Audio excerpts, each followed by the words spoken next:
Yeah, well, well done. All right. Thank you everyone so much for your patience. Still an impressive welcome. My name is Connor Deschmaker, and I'm a staff person with AIA Seattle, along with my colleague Kirsten Smith. Welcome to the Center for Architecture and Design. This is a space for architecture and allied professions to host programs, exhibits, and partner with some of our allied organizations like the AIA Washington Council, Design in Public, and the Seattle Architecture Foundation.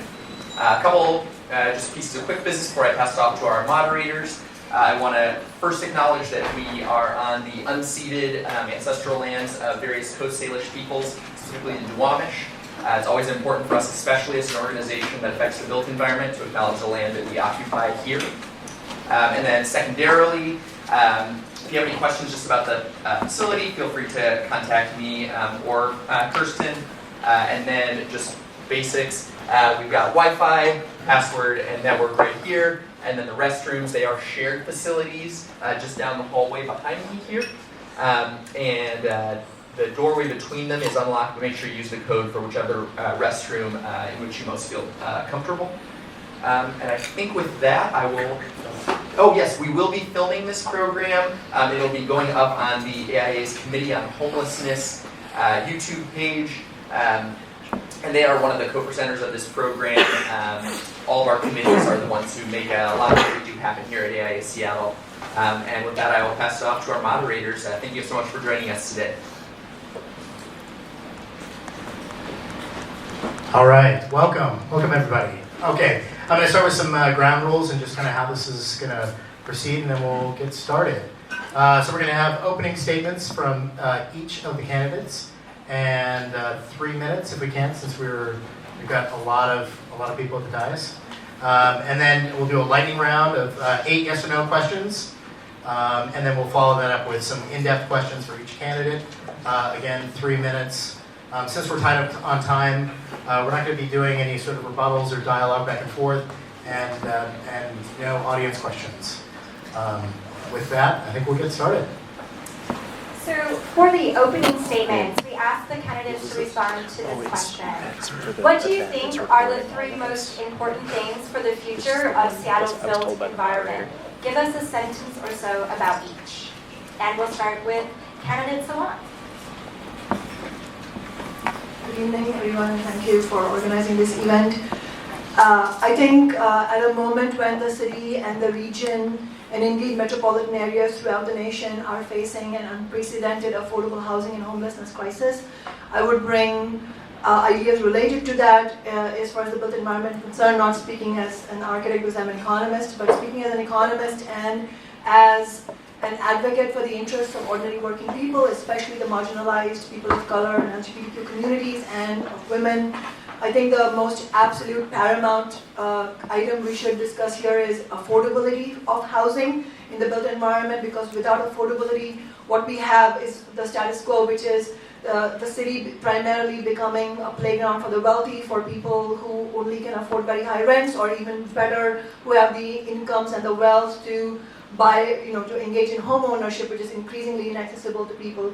And I think the other equally urgent necessity is in the built environment is to ensure environmental sustainability, and that comes in different ways. It comes in with increasing density. It also includes the retrofitting of existing buildings for clean energy, and also making sure that future development is done on the basis of renewable energy. And then last but not least, I think we have to prioritize accessibility for all ages and abilities, which means buildings have to be structured in such a way that people with disabilities can access them, the elderly can access them, but also it means road infrastructure, sidewalks, and so on. And how we can achieve all this, I think, is also an important question, and I think it's especially for the election year and the last 2 weeks of the election year, I think it's extremely important we demand that candidates lay out a vision of how this can be achieved.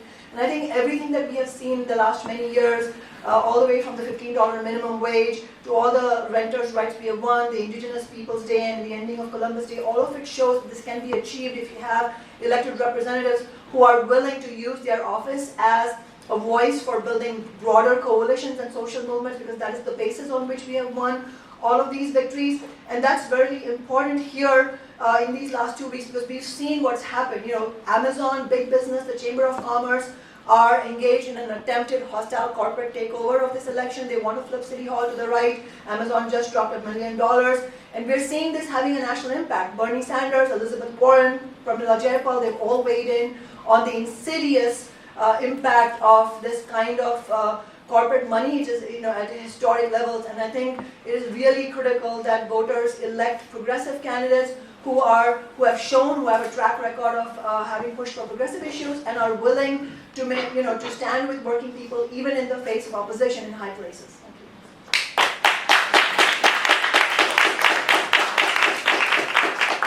you. 3 minutes for these intros? Yep. Awesome. Well, thank you so much, everybody, for joining and for all the candidates who made it today. I would have to say, as somebody who I think entered into political life more or less as a Black Lives Matter activist for the first time, that the first issue that came to mind when this question was asked was police accountability. When we, as those of us who are celebrants of density, people who recognize that we need to have more affordable housing, more of a radical commitment to public housing in the city, talk about that imagined future, we also have to make sure that some of the communities that are hopefully attracted back to Seattle after decades of displacement and gentrification do not have waiting for them an aggressive and racist police force, as has been the case with public housing developments and social housing developments for many decades in the past. I think I'm sensitive to this because I'm somebody who was born in New York City, spent the first few years of my life in the Left Rack City housing developments in Queens, the second largest housing development in the country.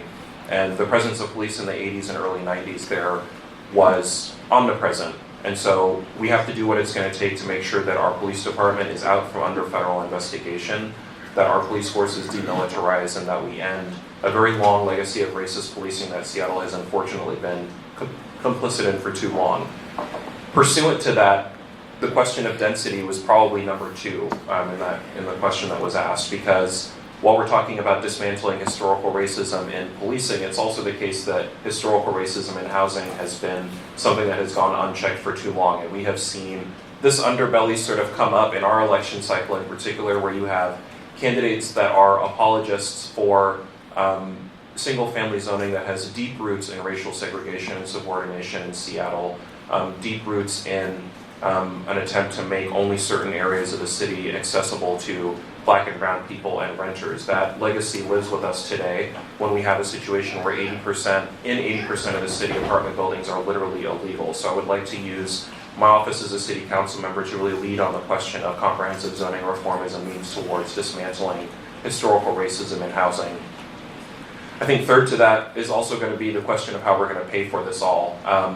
I think it's definitely the case that one of the sharpest contrasts in the District 4 races, I know in other races, especially District 3 and District 2, is that we're running against opponents that really have not shown any leadership whatsoever on the question of what they're going to do to actually generate progressive revenue as far as taxing real estate speculators, taxing large businesses, taxing large polluters to actually build the social housing that we're going to need. So I would have to say that it comes down to, for me, revenue. It's also about more social housing, and it's about making sure that we're addressing racism head-on in policing first and foremost.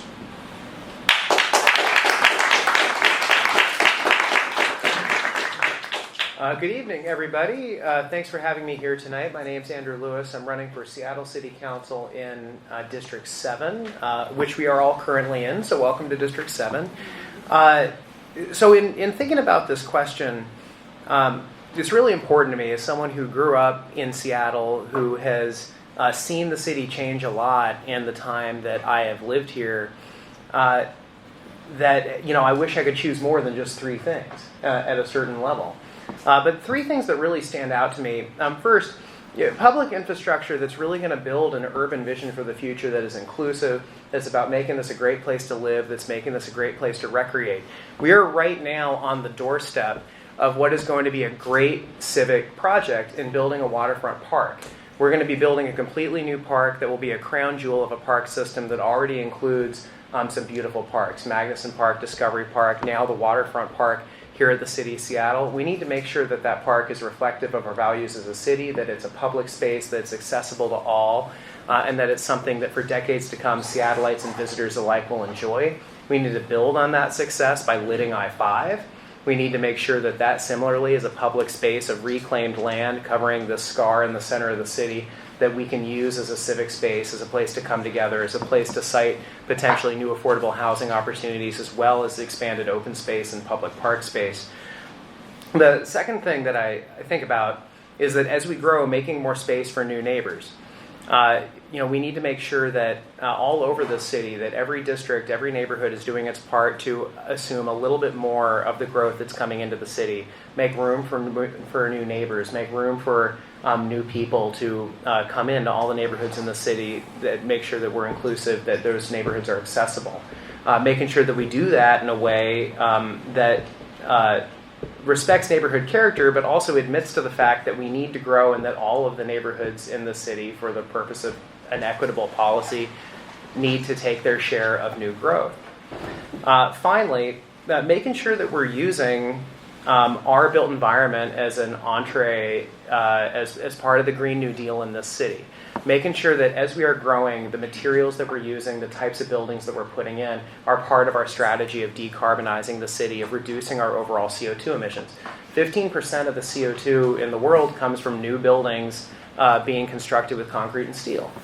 Building materials can have a huge impact on global climate change. And we can make a really big difference as a city by committing to using more alternative building materials like cross-laminated timber, and making sure that we're using practices as part of our Green New Deal in the built environment, and manifesting our values in the buildings that we're going to look at every day as part of our strategy to fight global climate change. So I look forward to your questions for the rest of the evening, and thank you so much for having me out here today.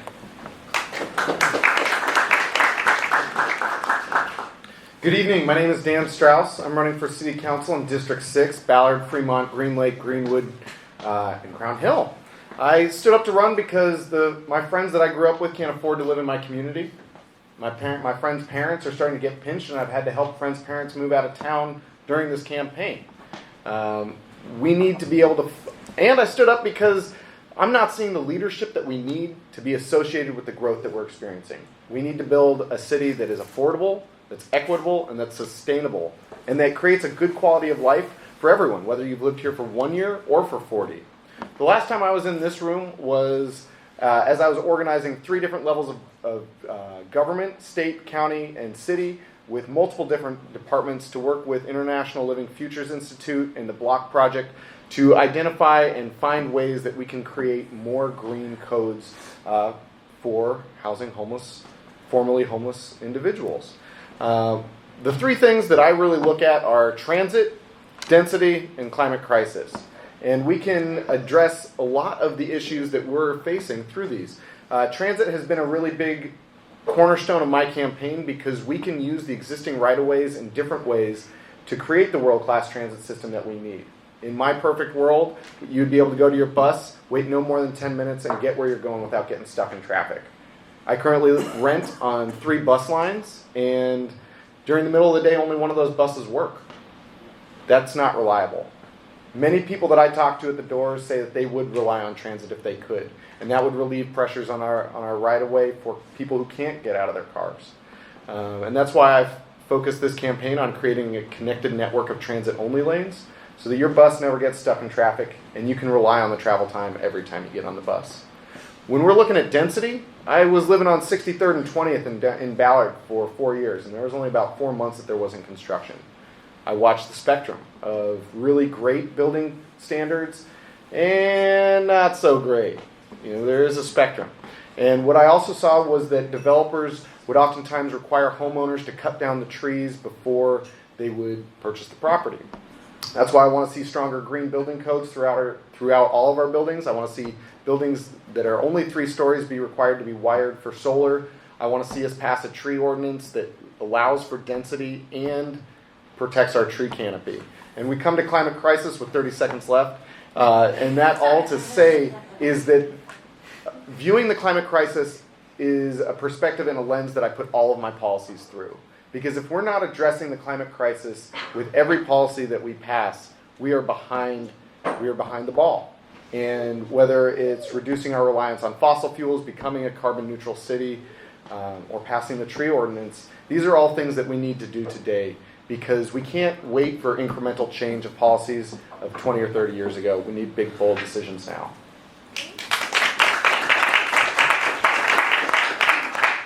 Good evening. I'm Jim Pugel, and thank you for being here tonight.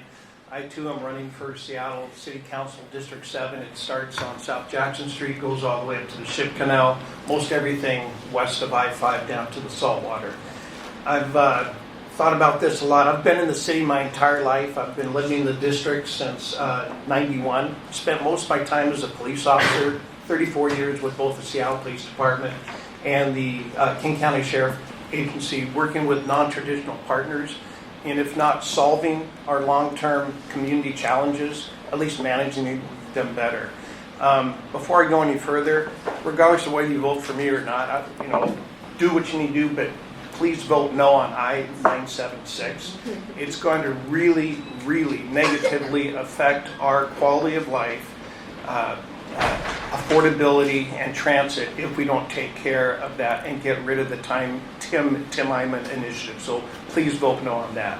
Regarding the three topics that I would like to focus on when it comes to living and homelessness and affordability, the first is let's do transit-oriented development. When I started my career in 1983, the 3rd and James, that was the public safety, public health building. It's been a hole in the ground that the city's owned for 19 years. It's been empty for so long that there's now a 17-year-old tree that may be covered by the tree ordinance that we may not be able to cut down, okay? That is right along the light rail line. That's right along every major metro transit route that comes from all over the county. Let's do a mixed-use housing there so that our workforce people, our baristas, our restaurant workers, our custodians, our janitors, our teachers, our adult caregivers, our child caregivers can afford to live as close as possible. As Dan said, most of the biggest amount of pollution, carbon, comes from transportation. Let's get our people moving in as close as possible. It's healthier for them, shorter commute times, and it cuts down on our carbon footprint. It makes everyone healthier. The second one is greener buildings. I was glad to see that Seattle City Light showed that they had built the Denny substation to twice the capacity that it was. But during the 14 years that they conceived it to the time it was finished, the energy use of the buildings that they were building all that extra building for was reduced by 50%. So let's keep on that. Last, I would like to see the Magnolia Bridge built, but let's make sure that we have bus-only lanes. That's the only route that public transit goes on right now. We have to make sure that it's accessible to bus. And what I've heard from a lot of folks there, they would like it to be a good bike lane. Right now it's terrible for bikes. People have to go all the way over to Dravis to get onto the bike path. Thank you again.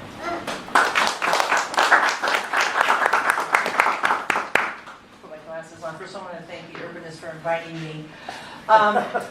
What I have in front of me, which I won't go into detail, but it's in the back of the room. We didn't have an opportunity to pass it out. Debora Juarez, District 5, if you saw my little thing here. I did do a deep dive into the pedestrian infrastructure improvements that we have delivered, well over $4.3 million since I got elected, and that's just D5 only. I won't be a wonk and go through the whole sheets, but they're in the back. So when I read the question, and you said the three things, I literally thought it was a typo because I'd never heard of the term built environment, so I Googled it and I looked it up. I went, oh, shoot, I know what this is.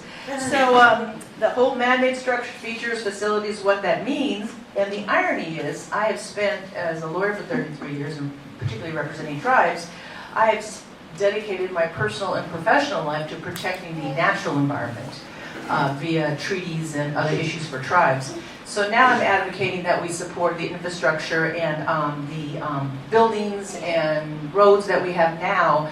And so I was really intrigued by the question that you posed to us. The three things that I focused on were housing, of course, transportation, and pedestrian safety. So with housing, it's pretty simple, as Councilmember Sawant has shared as well. We need to protect and build more housing stock. Second, for me, transportation, being on the Sound Transit Board, fighting for our second light rail station at 130th. We have such a rich transit spine in D5 with Highway 99, 523, and 522. And a lot of people use those transit spines, and I want to continue to work on that. Pedestrian safety, obviously we know we need citywide, but mainly in my district is sidewalks. We also know that I'm fighting right now in the budget to continue the program for home zones. Those are traffic calming areas that we've now got at John Rogers, Sacagawea, and Broadview, and I will continue to work on that. One big focus for us is if you're not going to spend, and by the way, we're under a consent decree on the sidewalks under the ADA, if you're not going to spend money, which you can't because it comes into the billions, to build the sidewalks, then in between that, we have to have those protections so our children can get to school safely, that we've been focusing on our elders, where our elders live, so they can get where they need to go safely, and of course our disabled community. D5 has the highest number of elders in our community, and we have 51% renters and 49% homeowners. With the NHL coming and the $85 million facility in Northgate rail opening, we're going to anticipate ridership between 40 and 50,000. So the infrastructure piece for me is going to be major. I'm going to quote Councilor Gonzalez as she shared with me one time, part of my language, we were talking about my committee and density and what we're going to do and how we're going to move things forward and the projects that we've worked on. And she always teases me that I'm the chair of the committee that builds big shit. And so that's my job, and that's what I will continue to do. Thank you.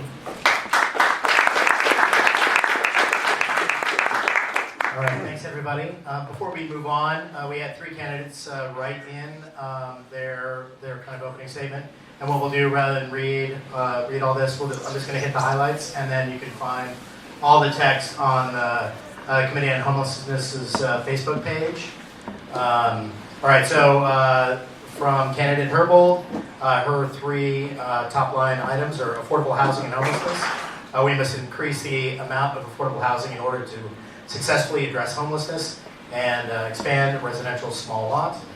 Transit-oriented development, focusing growth around major bus and rail stations is critical, and equity in transportation, just as equity is a critical element in a fair transportation system and necessary for ensuring long-term support for public funding for transportation improvements.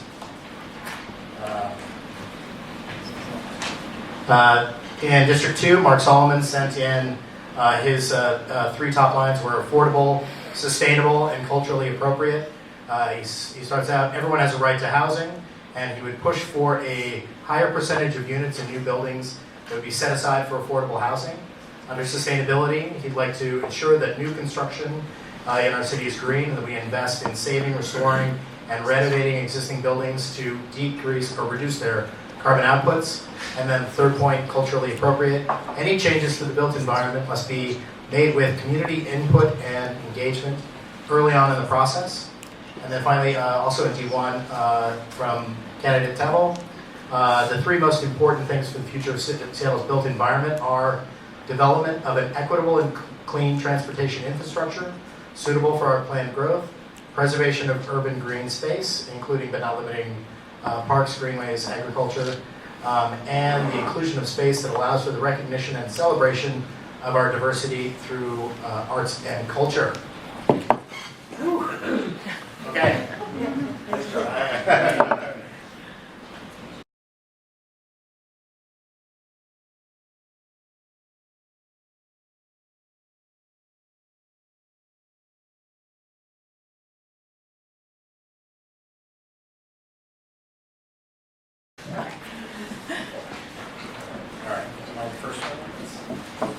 Yes, so now we're moving on to open-ended questions, and we have a time limit of 3 minutes for each of these open-ended questions. And I believe we were going to proceed down the table, so we'll start with candidate Scott, and then we'll move forward from there. So if we could please move the microphone. Thank you. All right. In the previous round, we just mentioned the chamber-funded study that says we need between $360 and $410 million to end homelessness. Do you have a plan for increasing revenue, and what services would you prioritize? So it was definitely the case that in the run-up to the ratification of the employee head tax, more colloquially known as the Amazon tax, that the City Council generated a report that emerged from a pretty extensive task force that was called the Progressive Revenue Task Force on Housing and Homelessness.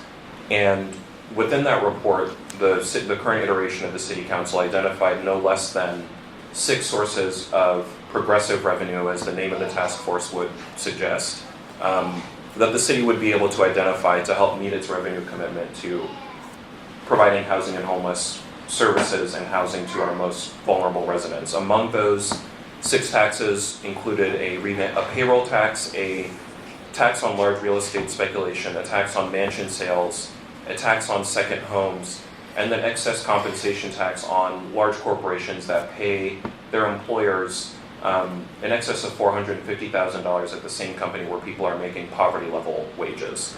And so I point this out to say that there are really no new answers that we have to seek with respect to progressive revenue in the city. The employee head tax remains an option. I also think it's not necessary to place all of our eggs in one basket with respect to that one tax. We have no less than 7 options in front of us that have already been identified by city government. In a conversation that I had with City Attorney Pete Holmes, he indicated his commitment to helping any one of those revenue sources withstand the inevitable legal challenges that would come from entrenched Seattleites and reactionary Seattleites who have a vision for our city that's very much a suburb within a city as opposed to a big cosmopolitan city that's taking care of its most vulnerable residents. So I simply fall back on research that has already been done.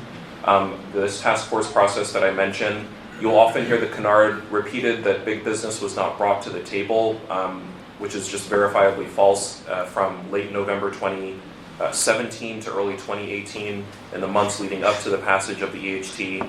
The Chamber of Commerce and its satellites, drones if you will, had quite a bit of say in how the task force that was generated from that outreach process took shape.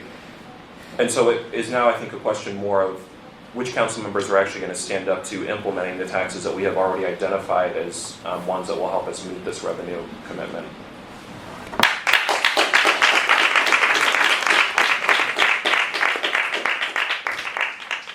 So I think that there's a couple things that we need to do as a city to get the resources to meet the challenge. We know that as a region we need at least $200 million more based on the McKinstry study that was commissioned by the Chamber of Commerce, indicating that our regional commitment is only about at half of what it needs to be.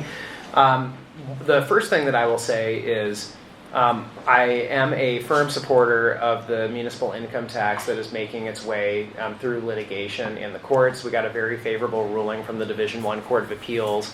I think it's very likely that we are going to get the authority to have a municipal income tax in fairly short order, sometime next year, and use that money, first off, to build some equity into our tax system. We have the most regressive tax system and the most regressive tax state in the country, which for a city of Seattle's reputation, I think is fundamentally embarrassing.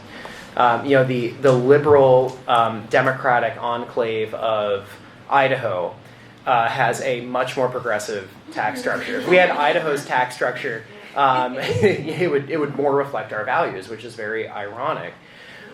So that is a source of revenue that I definitely favor, and using it to pay down sales taxes and property taxes as well.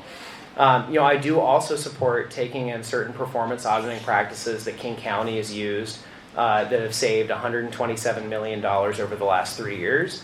I do think that in terms of building public confidence and building a reputation for the city council that will sit in January with the people of Seattle that trust the city more with its resources could be something that we could realize through emulating some of the practices of King County and performance auditing.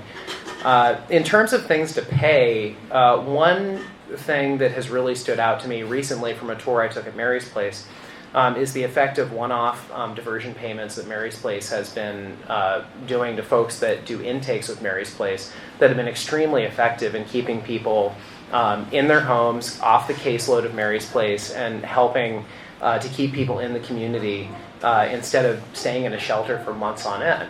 The average expense for a one-time payment at intake at Mary's Place is about $1,900.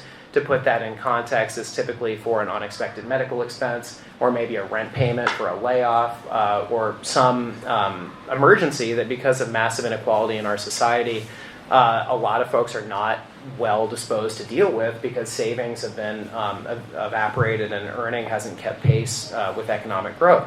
So increasing payments for those diversion payments, that $1,900 can save the city tens of thousands of dollars in caseload for a given family or a given person that is doing an intake at a shelter. That is something that I think we should really look into. It's something that all the service providers I've talked to say can make a big difference. Thank you. As has been enumerated, there are multiple options for how we can create new revenue in our community without relying on sales tax, without relying on property tax. We do need to flip the regressive tax code at the state level. Having worked at the state level and having relationships there, I am going to get to work to try and do that there. We also know that passing an initiative on the income tax can be more successful if we do it in a presidential year, and I would strongly support that. We absolutely need a regional solution. When we look at the interlocal agreement between the city and the county, the other suburban cities are digging in their heels because they don't have as much political power on the governing board, yet it's because they're not putting in as much money. So if they want to be participating in decision making throughout our county, they also need to be paying their fair share. When we're looking at revenue sources here in the city, some have been enumerated. We can also look at the B&O tax, which is also borne on the backs of small businesses here in our community. We can change and shift that. We can look at vacancy taxes, which would also reduce, would shape the market so that affordable units that are not affordable today, that are being held off the market, could become more affordable if they're rented at rates that are actually going in the community. I think that there's some important things to look. The details are always important because brand new buildings sometimes take a minute to rent. I don't need to get into a wonk zone here. Also, unearned income is another way to talk about capital gains, which is legally permissible here in the city. These are all, I just demonstrate to you that there's a smorgasbord of options. We don't need to get pigeonholed into one way. What we do need to focus on is that it's not based on property tax and sales tax. What are the solutions that I would fund? And additionally, we do need to look at where are the efficiencies in service provision, because when the city and the county are both providing similar services with duplicative administrative costs, we need to look at how we can streamline that. When I'm looking at what are the solutions that are proven to work, permanent supportive housing is absolutely the way that we need to go. When we look at how much it costs for a hospital stay, I think it's 3 days in a hospital, 3 months in jail is the same cost as a full year in permanent supportive housing. The capital costs are very high, and we need to take these capital costs full on. We also need to look at rental assistance. The Ballard Food Bank is a great operator in District 6 where when somebody's short on rent, Ballard Food Bank can provide the landlord a direct payment. It doesn't happen forever. It doesn't happen many, many times. It does make sure that people don't lose their housing because it costs more to rehouse somebody than to just keep them in their homes. We also need to ensure, looks like I'm out of time. Thank you. I believe in, right now with federal, state, county, regional, city money, we're spending about $200 million a year in the county. We need a regional authority, just like we did in the 60s and 70s. We consolidated the Seattle and King County health agencies into one agency because we knew that health issues were countywide. We also did the same with our wastewater treatment. Everyone was dumping their sewer from all over the municipalities into Lake Washington and Puget Sound. We consolidated all of our sewer and wastewater management into one, King County Metro. We also did that with the Metro Transit bus system. I support the consolidation and the efficiencies that should be realized from consolidating Seattle housing, King County housing, along with King County mental health treatment and addiction therapy. We have to do those all as one. Having worked in both the city and the county, I've seen and I've attended so many of the 38 other cities that make up this county. Most of their issues are identical to Seattle, however, on a smaller scale. When we had the freeze last February, there were 4 deaths in 1 week. One of the deaths was in Seattle, one was in Kirkland, one was in Issaquah, one was in either Black Diamond or Covington or Maple Valley. It's a regional issue. We have to consolidate it all. There are some efficiencies that could be realized, I believe. Our tax assessor, who's running unopposed, John Wilson, he's mapped out all the public surplus land within the city. We can take that and convert that by the state law at no cost, as long as that's low income, affordable, or workforce housing. We also, having met with Plymouth Housing, Pioneer Human Services, Evergreen Treatment, and Downtown Emergency Service Center for years, and working with them, if they could expedite their permitting processes from 18 to 20 months to 4 to 5 months, that would save a significant amount of monies on loan servicing that they have to serve the debt while they're waiting for that permit. It also, every week, every month, every 6 months that we wait, we have to pay more for building materials, and the cost of labor goes up. Let's make sure to expedite that. So the transfer of publicly owned land, that's surplus, and the expediting of the permitting process, but then also taking the utility hookups, whether it's Seattle Public Utilities or City Light, that's another huge chunk of money that those non-profit or permanent supportive housing entities have to pay. Let's waive those. But let's find a legal way so that it's not a public gift of funds, because it's going to help benefit everyone when we get everyone housed. Thank you. And we've told the moderators that we have to leave in a little bit. We have another event. Thank you.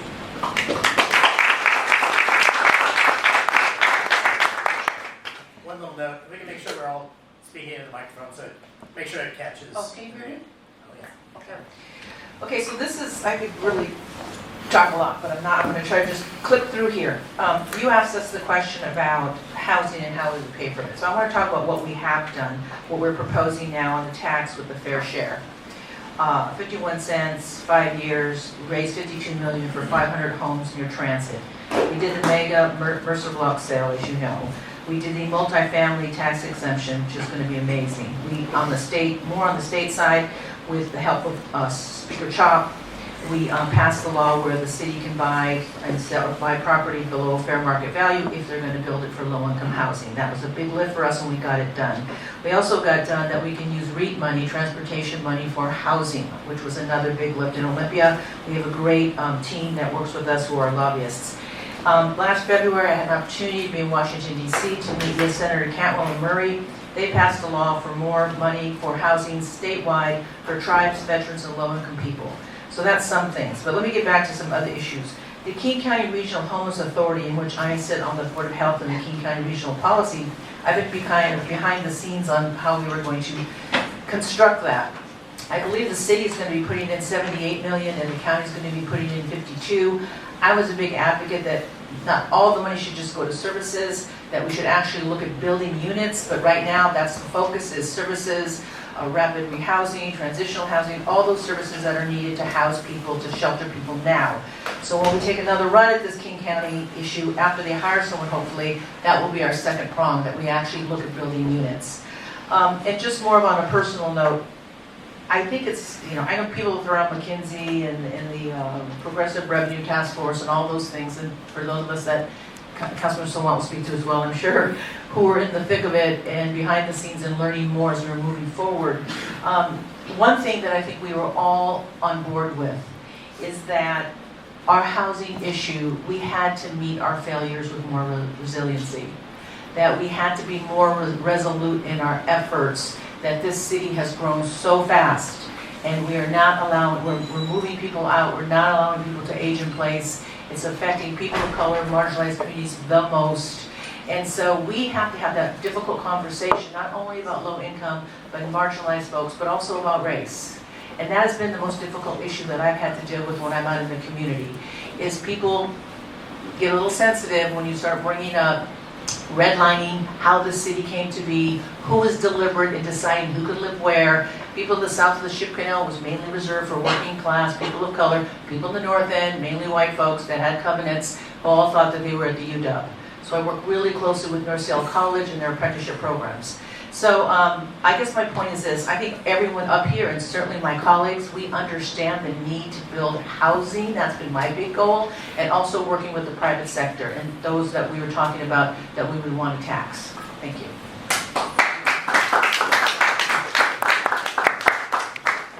Thank you. In the last several years, we've seen Seattle be the construction crane capital of the nation, and yet at the same time, housing has become deeply unaffordable, not more affordable, clearly showing that the for-profit construction market builds to maximize profits for the venture capitalists, the corporate developers, the property management corporations, not to make housing affordable for ordinary people, especially struggling communities. And it's very clear from the evidence that we need a massive expansion of publicly owned, high-quality, affordable housing that needs to be funded through progressive revenues. And we know we have the most progressive tax system in the entire nation. Small businesses, middle-class homeowners, renters, regular people through sales taxes and property taxes shoulder this disproportionate amount, and corporations pay little to nothing. In fact, they pay negative when you count the subsidies that they get from the state. It's absolutely a horrendous situation. And we have ideas. I really agree with Shaun that we don't need more research into what options we have. The Amazon tax, or otherwise called the head tax or employee hours tax, is a legal mechanism, and the tax that was first unanimously passed before it was repealed was the epitome of a progressive tax, because it was on the largest 3% of the businesses. So don't let anybody tell you that it was somehow ambiguous in its progressivity.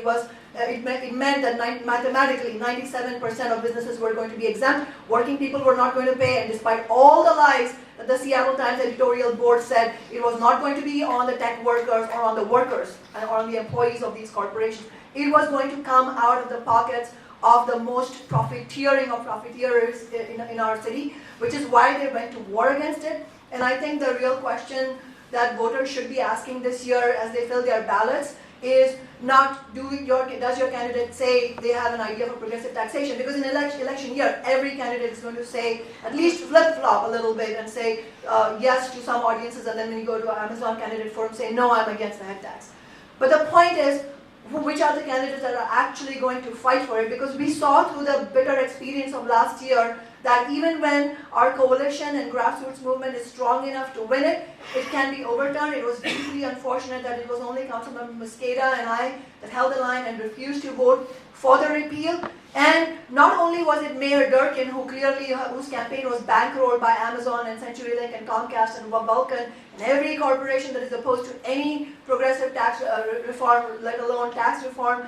It was not just Mayor Durkin who was part of it. It was also well-meaning progressive council members who thought there was no way out, there's no way to fight this. And as Shaun said, big business was invited to the table. But you know what? Big business owns the table. And they were willing to flip it when they realized that the movement is strong enough to win. And that is why this election year is a critical moment for us to push back against Amazon's attempt and Vulcan's attempts to buy this city outright and say that no, this city is going to be a city that is affordable for all regardless of income, and we are going to fight for progressive taxes.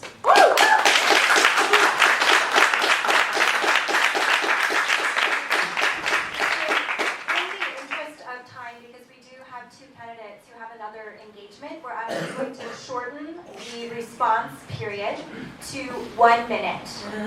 So the pressure is on. Sorry about this, but we do want to give everyone the opportunity to respond to this question. So we'll begin with candidate Lewis. According to the Regional Affordable Housing Task Force, King County currently has a deficit of 156,000 affordable housing units. Where would you locate more affordable housing in your district? Where and how would you increase density? Thank you. Well, that's a great question, because we've got a couple of good opportunities in District 7 to incorporate more public housing and more affordable housing. There's the development at Fort Lawton, which has been haggled over for far too long. Finally, we have a proposal going forward. There will be 285 units there. That'll be a mix of different affordable housing types. I think that'll be a great addition to that community. There's talks now about having a similar project to a Fort Lawton type collaboration at the Armory in Interbay. That's public land, and we need to look closely at every opportunity where we have land that is publicly situated like that to try to have that kind of a collaboration where we have a variety of service providers, different levels of regional governments, so King County, City of Seattle, and put together a proposal that'll represent not only some housing units, but possibly also incorporate some new industrial land space there, some new transit-oriented development. And I look forward to having that conversation with the region as a council member, because every district is going to have to do its small part to get to that big number. We'll pass it down to candidate Pugel. Thank you very much. Ready? Yeah. Go. Okay, I mentioned in my opening about 3rd and James. I know that it's been haggling for 17, 18 years, but we can put a lot of affordable workforce housing in that location. Some people say it's too hard, it's too expensive. It's too expensive to have too many people unhoused and have too many working class people coming in from too far away, hour and a half commutes. The Armory property is a great idea, but that's about 12 to 14 years off, so that's going to take a lot of planning. We already have a lot of other surplus property. King County and Seattle are working together right now to do temporary housing, sheltering along Elliott Avenue and 15th Avenue West. We have to do a lot more there. I strongly support the upzoning of anywhere where an existing bus route or light rail route is or where it's going to be. I was a little disappointed, no slam against our current council folks, but that we didn't get more affordable workforce housing out of the Mercer mega block. I know that we're going to use that money for other housing, but it would have been nice to have people living there. Thank you. Thanks, Jim. So in short, we need to have affordable housing everywhere. I'm not going to say that it needs to just be in one part of District 6. We need to have it throughout. In the mile radius of where I grew up, we had millionaires and people who were in and out of homelessness. That perspective of the spectrum of economic opportunity, economic spectrum, really was a very important lens that shaped my life and my perspective in the world. We need to have buildings that are from market rate down to 30% area median income. We know that 50% area median income for an individual is $38,750. That is a lot of our community. And that's why it's so key that when we're building larger projects, we need to have affordable housing and market rate, and above market rate for that matter, because everyone needs to be living in the same building, in the same community. Crown Hill has an amazing opportunity with the upzone in their urban village. Ballard absolutely needs more affordable housing. When I was growing up, it was a working class neighborhood, and that's not the case any longer. I feel like this question was made for me because my battle cry has been since the day I got elected is density in D5. We want housing at light rail at Northgate. We want housing at 130th. We want people to be able to walk to work, have that to the light rail, to have that 10-minute walk shed. But I think that something else is important here that we have been struggling with and working with. Two things. We know what neighborhoods have traditionally bore the burden of having to take on more affordable and low-income housing. They've been mainly focused on Lake City Way and certain neighborhoods. And so our point was you have to expand that footprint. You have to look beyond the urban village. We have a pedestrian bike bridge coming in to the tune of $35 million. We've been working with North Seattle College, so North Seattle College is connected to Northgate Mall because North Seattle College has 18,000 students. And so that having that loop and having those students there and working with the president to add additional 300 units on the campus for low-income students, and also working with Speaker Chop on another piece of property across the street from Thornton Creek, where we have additionally added another 800 units of low-income affordable housing. I'll stop there. Essentially, we have lost so much affordability, and affordable housing has been hemorrhaging as we speak, because of corporate developers buying up existing, market rate affordable homes and then jacking rents up after a little bit of renovation. We need affordable housing throughout District 3, throughout the city, throughout the region. But specifically, if you want to mention, then I think we should highlight in District 3, we should be highlighting 2 especially regions, Capitol Hill, for the loss of affordability that has meant that the LGBTQ community has been severely impacted, the artist community has been impacted, and obviously the Central District, which has now been denuded of its black and brown working class population because it is completely gentrified. So we need a massive expansion of social housing. I think the key component I would add to this discussion is the scale. We have the Liberty Bank building, which is a brilliant example of bringing black working families back to the neighborhood, but it is so little. The trickle of affordable housing is not going to solve the massive crisis. So we need a massive expansion of social housing throughout the district and the city by taxing big business, but we also need rent control because people who are in affordable housing now are going to become sensitive to this, and then they're going to be economically evicted.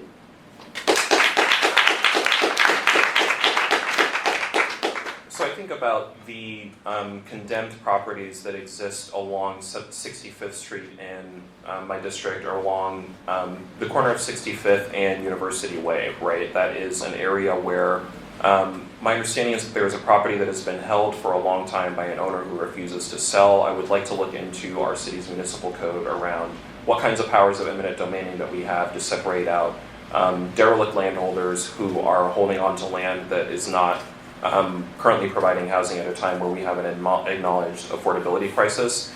Secondarily, there's a 55-acre country club and golf course in my district that I think we've had a very, very robust civic conversation around recently as far as whether or not that's the highest and best use of land at this point in time.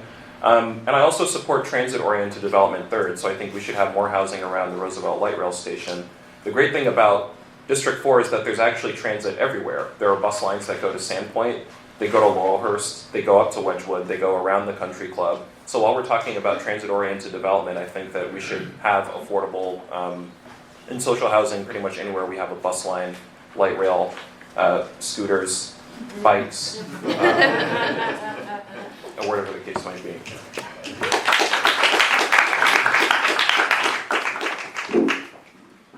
Okay, kind of building on that, our next question was, are there any anti-displacement strategies that you would work to implement or that you'd be interested in discussing with our council? And I think we will start down at the end. Candidate Lewis. So the anti-displacement strategies that we are looking at now, and I know Councilor Sawant and I've had these intense discussions, is I think we do need to talk about rent stabilization. That some of the state laws that went into effect are from 1980.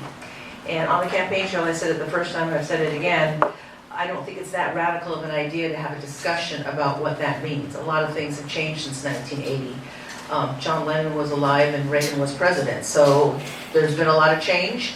I think also, since this city was caught so flat-footed about how this tech industry came and not having enough employees, that they brought a bunch of people with them, that we have to have business at the table to talk about what is their fair share about helping us on the private sector and public sector. One of the best things I've ever seen, bless his heart, he's gone now, I was there when Paul Allen handed over a $30 million check to Mercy Housing. Now, whether you like the man or dislike the man, my point is, that was very powerful to me. I work very closely with Mary's Place as well. So I would like to see more private sector involvement in helping us combat and address our displacement issues. And we will reverse the rotation so candidate Strauss can go next, since he should have been first in line for this question. Oh. No, it wasn't. It was our mistake. Yeah. It was our mistake. Yeah, I mean, so I started off this conversation about talking about how I have helped my friends' parents move out of my community on this campaign.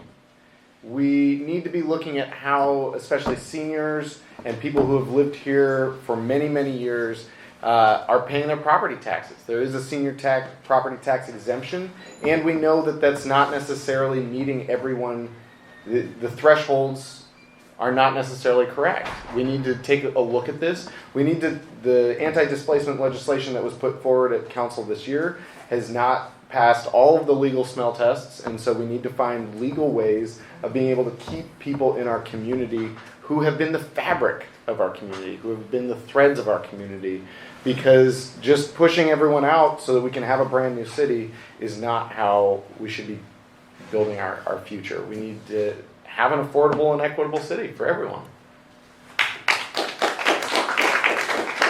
In recent years, certainly one of the more brutal forms of displacement that we've seen have been the very, very visible and I think inhumane sweeps of homeless encampments that have been costing the city upwards of $10 million a year for the last 6 years. So I support Councilmember Sawant's efforts to have the navigation teams, at least the branches of it that are responsible for carrying out these sweeps, defunded.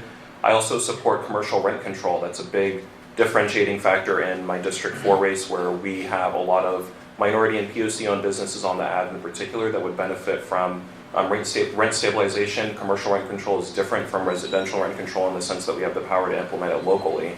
And thirdly, I don't know if anybody here has had the opportunity to read the book Capital City by Sam Stein, but towards the end of that text, he makes the recommendation of implementing in our city or in American cities what's called a right of first sale, so that when there are businesses or when there are homes that might hit the open market, especially with the threat of foreclosure or a recession looming pretty largely, it would actually be the city that would be responsible, or that would have the right of first sale literally, to be able to purchase those lots and redistribute those to not-for-profit housing providers, hopefully, which would go towards the benefit of helping to replace folks who have been displaced over the last few years.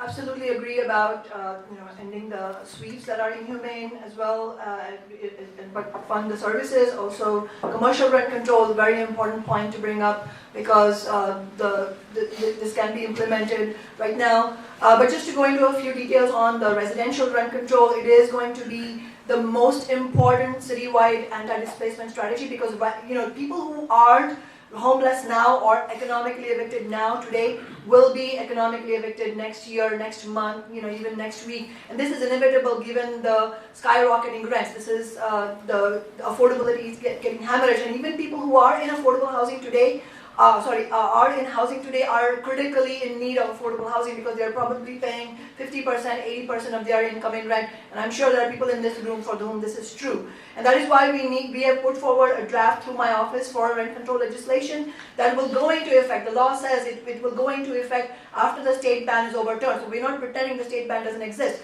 But it is a question of political strategy. If I might take a few seconds, the political strategy is we will have to build an almighty movement on the ground here to win this kind of legislation, to overcome the vicious opposition from real estate interests, just like we saw in the movements in New York City, New York State, and that's what we will need to do here.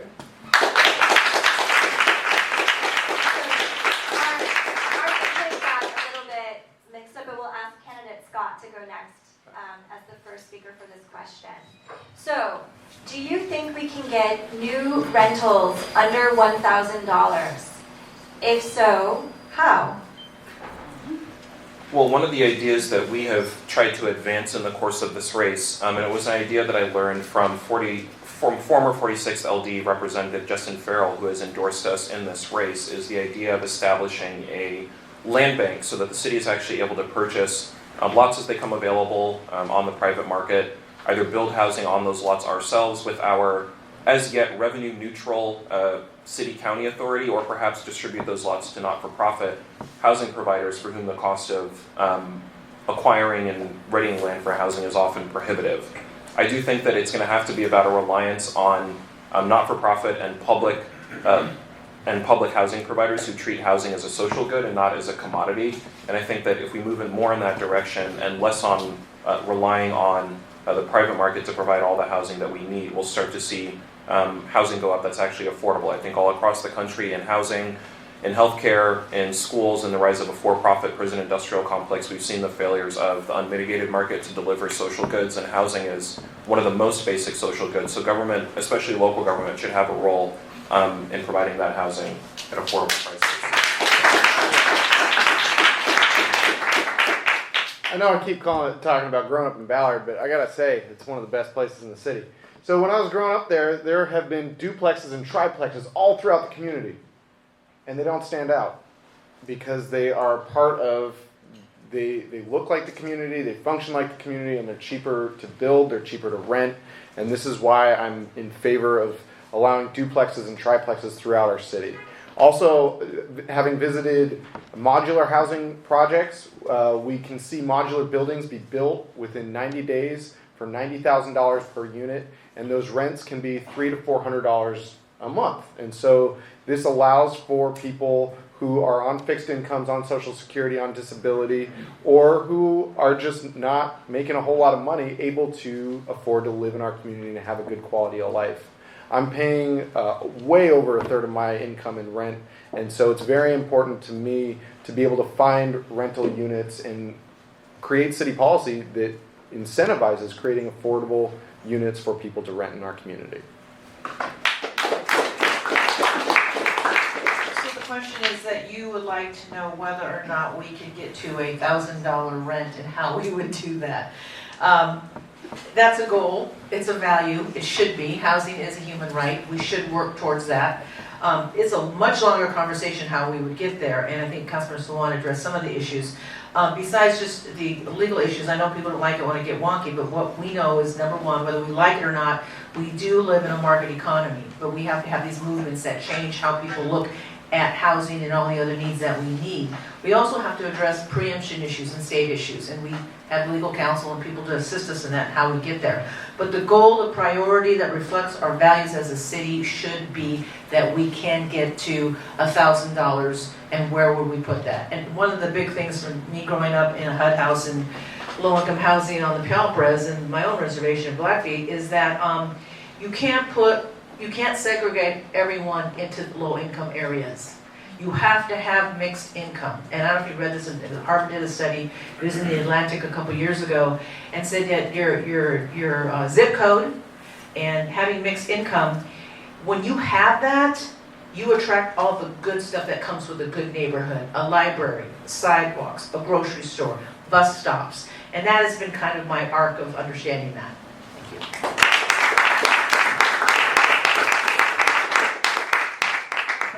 The only realistic mechanism through which we can establish affordable housing of the kind you're talking about is to massively expand publicly owned affordable social housing throughout the city, and the key word being massive, that the scale at which the problem exists needs to be done. But when we talk about affordability, it's going to be affordable per your income, meaning regardless of what your income is, you pay no more than, let's say, 25%. 30% is probably more common, but I think we should fight for no more than 25% of your income in rent. And when I say social housing, it does mean rental homes, but those homes are owned democratically by everybody because it's publicly owned housing. And it's not a new idea, it is not something that is going to be tested out for the first time. It has already been done. Right here we had wonderful affordable housing in the Yesler neighborhood, which was then dismantled because of encroachment through corporate development. We just need political courage in order to make that happen. We have cities like Vienna, which have 60% of their housing is social housing, and that's not ownership, it's rental homes, but it is guaranteed affordability.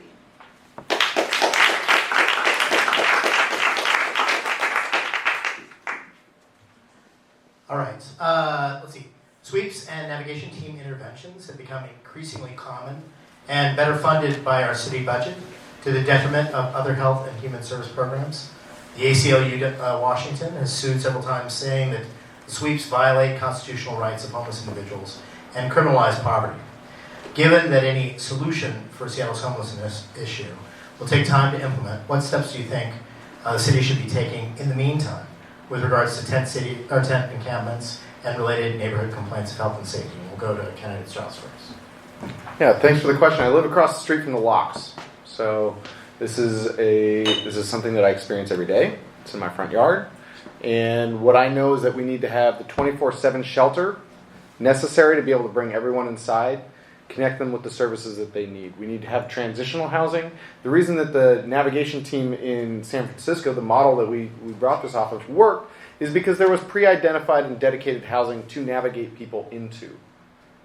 Now, when the Navigation Center, which is a 24/7 shelter, is not able to graduate people out of a 24/7 shelter because there's not the affordable and permanent supportive housing that is needed, that's in transitional housing, that's where this problem really lies. And so we do need to, whether it's managed encampments, safe lots that truly have the resources that are needed, what we need to have is the services on site at these 24/7 and transitional housing units, mental health, chemical dependency, social services, and we need to do this on a scale that really can bring everyone who wants to come inside into four walls, a door that they can lock, and the services that they need. That's a great question, because we've been struggling with that, as you know, and I think you're talking about the Boise case and then the RV case and what that means. My concern has always been this, and we try to start, and we have funded to start with the principle of do no harm, that we should have a place for people to go.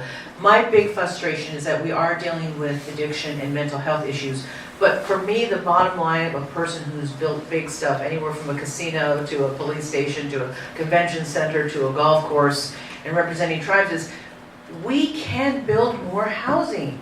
I don't know why, it's like when Clinton was running, it's the economy, stupid. It just seems so basic.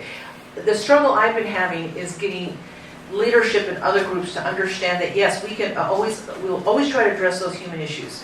The human condition, those issues of addiction and mental health or whatever else, those are poverty, we'll always have those in humankind. But there is one thing we can do. We can build more housing, and we should be building it more in single family zones. I promoted MHA, I promoted HALA, and Adu-Dadus. It's been very interesting how people have come at me over that, but can I just say one quick thing? On the MHA housing, when we got sued and it held up millions of dollars and what we wanted in there, the 29 community groups, I read their briefs, and I'm proud to say that there was not one community group from D5. Because I was insistent that we will not weaponize this and all of a sudden have neighborhoods start saying they're historic so they can't be touched. So I'm going to do that.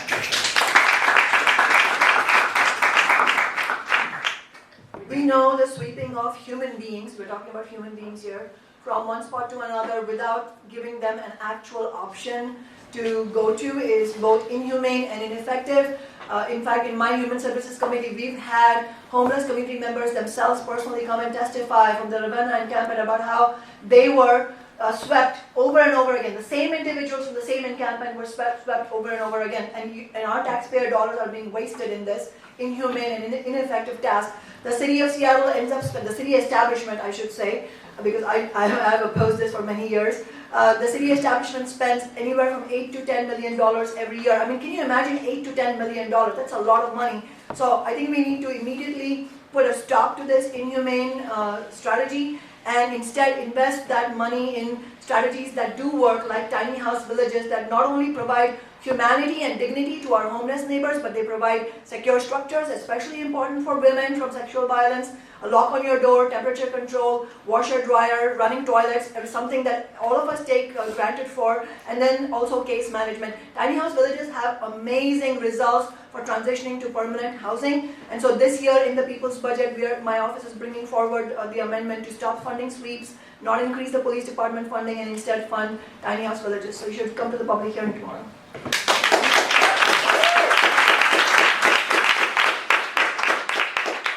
So to reiterate, yeah, the sweeps are a failed policy. On the one hand, you have a police department that is under federal consent decree that is partially responsible for carrying them out.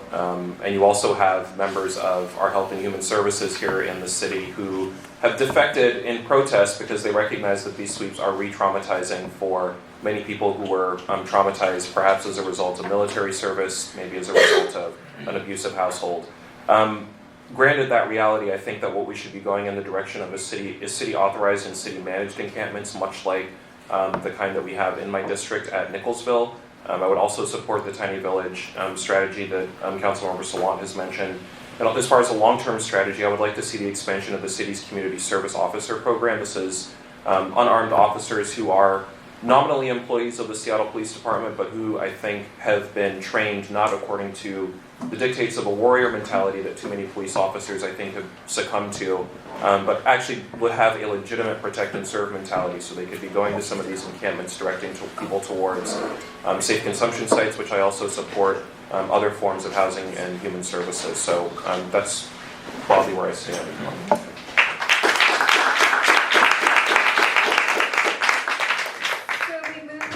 To our final question of the evening, and we'll begin with candidate Juarez.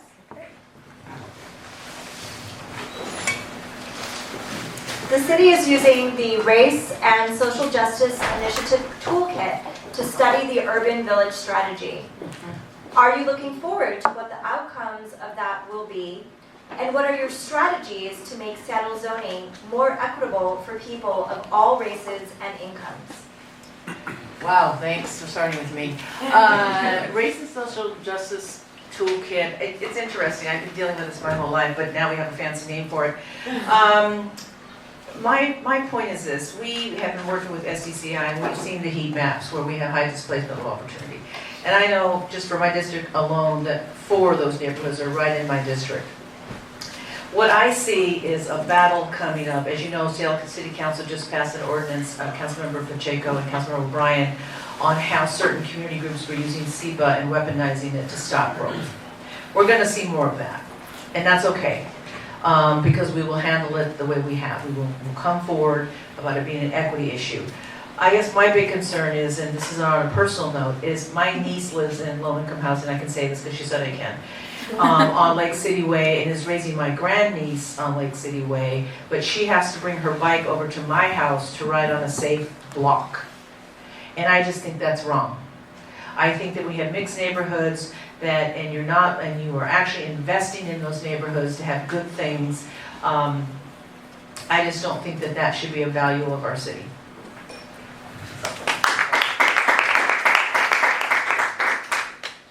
I think the most race and social justice oriented policy that the city could do is to end the housing and homelessness crisis and go towards a real Green New Deal to make this city and region sustainable for all of us.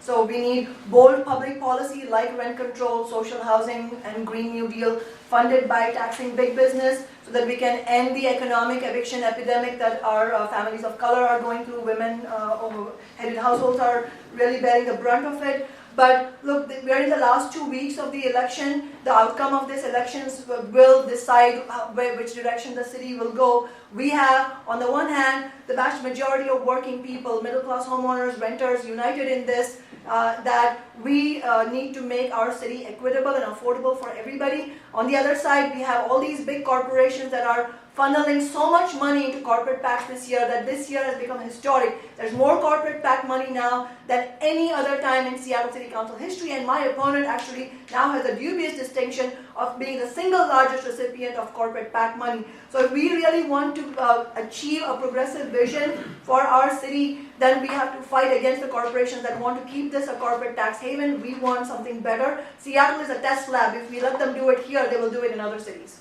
Woo!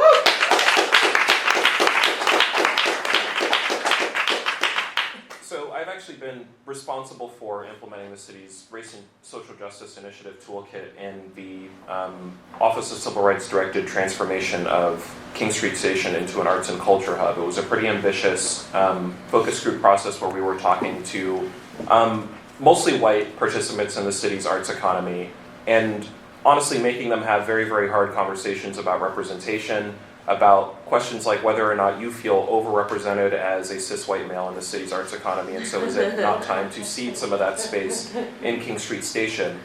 I mention that to say that I think our big issue with respect to implementing the RSJA toolkit in transforming our city's zoning code is not going to necessarily come from identifying the problem areas. The Seattle Planning Commission has already identified single-family zoning as having deep roots in historical racism.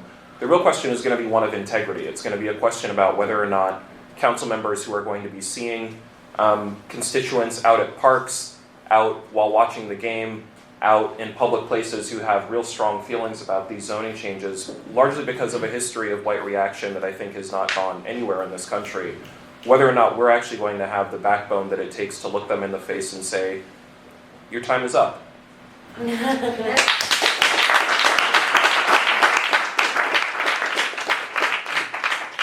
So I've been a very big proponent of giving Office of Civil Rights more resources and staffing to be able to, they are oftentimes asked by many departments to implement their race and social justice initiative plans, so it's not just about planning. It's about across the board and everything that the city does. This is something that I would advocate for. When we are looking at where is displacement already occurring, we don't need more studies to know. These are things that are known, and we need to put the resources into these communities, historically marginalized communities especially. And so when I'm looking at my own community, which was a working class neighborhood, no longer, and I know that we need affordable housing and that we need transportation infrastructure because we've taken a lot of the development burden without the infrastructure that needs to go along with that development, I'm also going to be advocating for those same resources in historically marginalized communities. I'm not also going to just say, here's what works up in Ballard, so it's going to work for you. I'm going to ask, what do they need help? What is needed in your community? How can I advocate for resources for you while I'm advocating resources for me?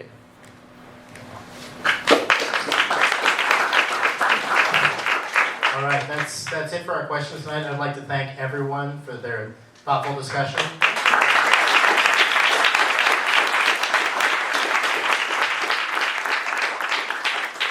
And let's see, we did film this, so it should be up on the Committee of Homeless. How is Committee on Homelessness Facebook page. I'm not sure which one it is. And so we can, if you missed anything, come back to that. So thank you, everyone. Have a good night. Thank you.